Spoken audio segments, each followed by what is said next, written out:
Indian दलित सेनेच्या वतीनं Bharat Ratna doctor Babasaheb Ambedkar यांची जयंती मोठ्या उत्साहात साजरी करण्यात आली। सोलापूर शहर आणि जिल्ह्यामध्ये इंडियन दलित सेना विविध सामाजिक आणि धार्मिक कार्यक्रम करण्यामध्ये नेहमीच आघाडीवर असते। भारतीय राज्यघटनेचे शिल्पकार विश्वभूषण भारतरत्न डॉक्टर बाबासाहेब आंबेडकर यांची जयंती इंडियन दलित सेनेच्या वतीने अध्यक्ष देवीदास दुपारगुडे यांच्या मार्गदर्शनाखाली उत्साहात साजरी करण्यात आली। यावेळी डॉक्टर बाबासाहेब आंबेडकरांचा विजय असो अशा घोषणा देण्यात आल्या। या प्रसंगी देवीदास दुपारगुडे, अर्चना केंगर, यशोदा सोनावणे, शशिकांत भजनावळे, राजेंद्र वडवेराव, सुरेश साबळे, गणेश भालेराव, लक्ष्मी लोडे, स्वदीप वाघमारे उपस्थित होते।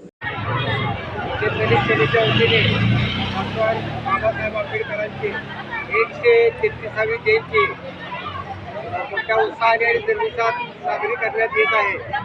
तर या जयंतीनिमित्ताने सर्व भारतीयांना मी इंडियन दलित सेनेच्या वतीने 133व्या जयंतीनिमित्त हार्दिक शुभेच्छा देतो आणि डॉक्टर बाबासाहेब आंबेडकरांचे विचार आपल्या घरात पोचवण्याचा प्रयत्न संपूर्ण भारतीय समाजाने करावा।